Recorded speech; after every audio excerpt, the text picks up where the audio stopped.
Today's Bible reading will be Genesis chapter 25, 26, and Matthew chapter 9, verses 1 through 17. Genesis chapter 25. Abraham took another wife whose name was Keturah. She bore him Zimran, Jokshan, Midian, Ishbak, and Shua. Jokshan fathered Sheba and Dedan. The sons of Dedan were Ashurim, Letzashim, and Leuman. The sons of Midian were Ephah, Hanok, Abidah, and Eldah. All these were the children of Keturah. Abraham gave all he had to Isaac, but to the sons of his concubines Abraham gave gifts, and while he was still living he sent them away from his son Isaac eastward to the east country. These are the days of the years of Abraham's life, 175 years.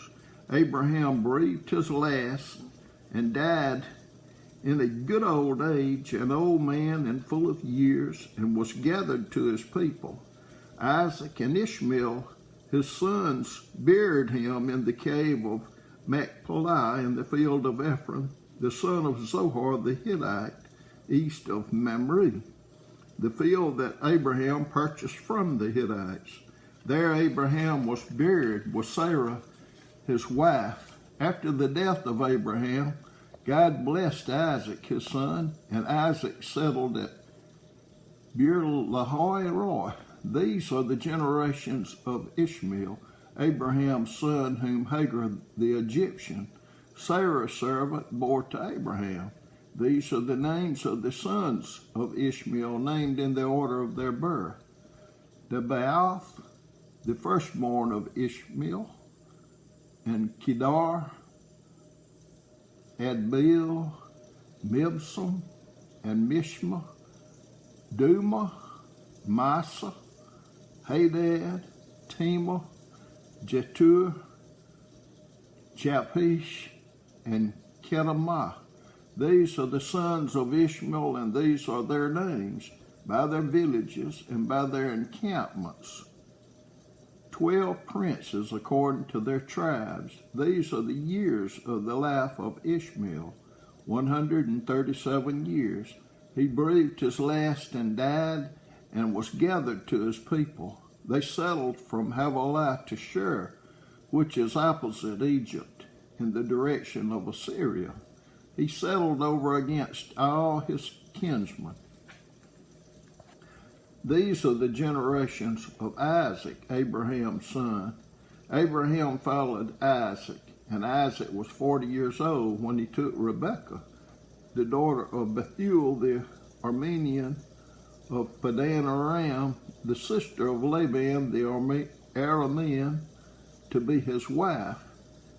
And Isaac prayed to the Lord for his wife because she was barren, and the Lord granted his prayer. And Rebekah, his wife, conceived. The children struggled together within her, and she said, "If it is thus, why is this happening to me?" So she went to inquire of the Lord, and the Lord said to her, 2 nations are in your womb, and 2 peoples from within you shall be divided. The one shall be stronger than the other, the older shall serve the younger. When her days to give birth were completed, behold, there were twins in her womb. The first came out red, all his body was like a hairy cloak.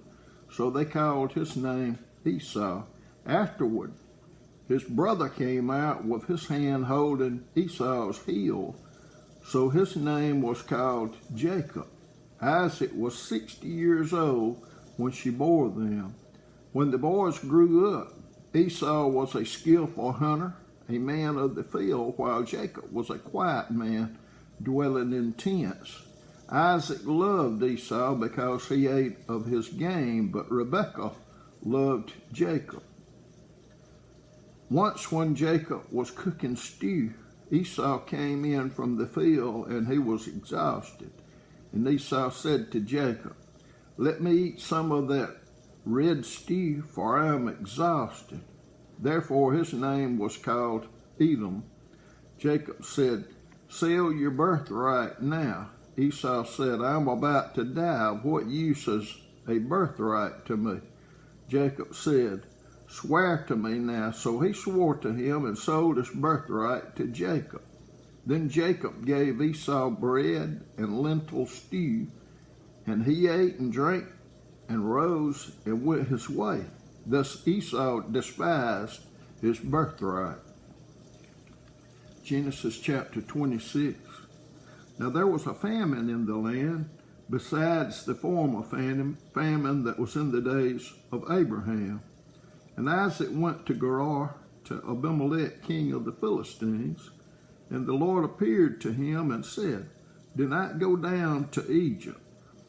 Dwell in the land of which I shall tell you. Sojourn in this land, and I will be with you and will bless you. For to you and your offspring I will give all these lands, and I will establish the oath that I swore to Abraham your father. I will multiply your offspring as the stars of heaven, and will give your offspring all these lands. And in your offspring all the nations of the earth shall be blessed, because Abraham obeyed my voice and kept my charge, my commandments, my statutes, and my laws." So Isaac settled in Gerar.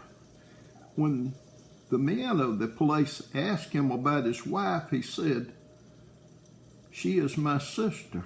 For he feared to say my wife, thinking, lest the men of the place should kill me because of Rebekah, because she was attractive in appearance. When he had been there a long time, Abimelech, king of the Philistines, looked out of a window and saw Isaac laughing with Rebekah his wife. So Abimelech called Isaac and said, "Behold, she is your wife. How then could you say she is my sister?" Isaac said to him, "Because I thought, lest I die because of her." Abimelech said, "What is this you have done to us? One of the people might easily have lain with your wife, and you would have brought guilt upon us." So Abimelech warned all people, saying, "Whosoever touches this man or his wife shall surely be put to death." And Isaac sowed in that land and reaped in the same year 100-fold. The Lord blessed him, and the man became rich and gained more and more until he became very wealthy. He had possessions of flocks and herds and many servants, so that the Philistines envied him. Now the Philistines had stopped and filled with earth all the wells that his father's servants had dug in the days of Abraham his father. And Abimelech said to Isaac, "Go away from us, for you are much mightier than we." So Isaac departed from there and encamped in the valley of Gerar and settled there. And Isaac dug again the wells of water that had been dug in the days of Abraham his father, which the Philistines had stopped after the death of Abraham. And he gave them the names that his father had given them. But when Isaac's servants dug in the valley and found there a well of spring water, the herdsmen of Gerar quarreled with Isaac's herdmen, saying, "The water is ours." So he called the name of the well Esek, because they contended with him. Then they dug another well, and they quarreled over that also. So he called its name Sitnah. And he moved from there and dug another well, and they did not quarrel over it. So he called its name Rehoboth, saying, "For now the Lord has made room for us, and we shall be fruitful in the land." From there he went up to Beersheba, and the Lord appeared to him the same night and said, "I am the God of Abraham your father. Fear not, for I am with you, and will bless you and multiply your offspring for my servant Abraham's sake." So he built an altar there and called upon the name of the Lord and pitched his tent there, and there Isaac's servants dug a well.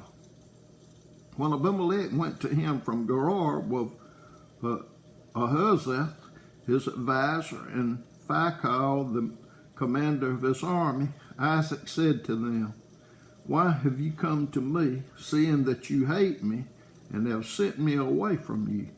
They said, "We see plainly that the Lord has been with you." So we said, "Let there be a sworn pact between you and us, and let us make a covenant with you, that you will do us no harm, just as we have not touched you and have done nothing to you but good, and have sent you away in peace. So you are now blessed of the Lord." So he made them a feast, and they ate and drank. In the morning they rose early and exchanged oaths. And Isaac sent them on their way, and they departed from him in peace. That same day Isaac's servants came and told him about the well that they had dug, and said to him, "We have found water." He called it Sheba. Therefore the name of the city is Beersheba to this day. When Esau was 40 years old, he took Judah, the daughter of Beri, the Hittite, to be his wife, and Basemath, the daughter of Elon the Hittite, and they made life bitter for Isaac and Rebekah. Matthew chapter 9, verses 1 through 17. And getting into a boat, he crossed over and came to his own city. And behold, some people brought to him a paralytic lying on a bed. And when Jesus saw their faith, he said to the paralytic, "Take heart, my son, your sins are forgiven." And behold, some of the scribes said to themselves, "This man is blaspheming." But Jesus, knowing their thoughts, said, "Why do you think evil in your hearts? For which is easier to say, 'Your sins are forgiven,' or to say, 'Rise and walk'? But that you may know that the Son of Man has authority on earth to forgive sins," he then said to the paralytic, "Rise, pick up your bed and go home." And he rose and went home. When the crowd saw it, they were afraid, and they glorified God, who had given such authority to men. As Jesus passed on from there, he saw a man called Matthew sitting at the tax booth, and he said to him, "Follow me." And he arose and followed him. And as Jesus reclined at table in the house, behold, many tax collectors and sinners came and were reclining with Jesus and the disciples. And when the Pharisees saw this, they said to his disciples, "Why does your teacher eat with tax collectors and sinners?" But when he heard it, he said, "Those who are well have no need of a physician, but those who are sick. Go and learn what this means. I desire mercy and not sacrifice, for I came not to call the righteous, but sinners." Then the disciples of John came to him, saying, "Why do we and the Pharisees fast, but your disciples do not fast?" And Jesus said to them, "Can the wedding guests mourn as long as the bridegroom is with them?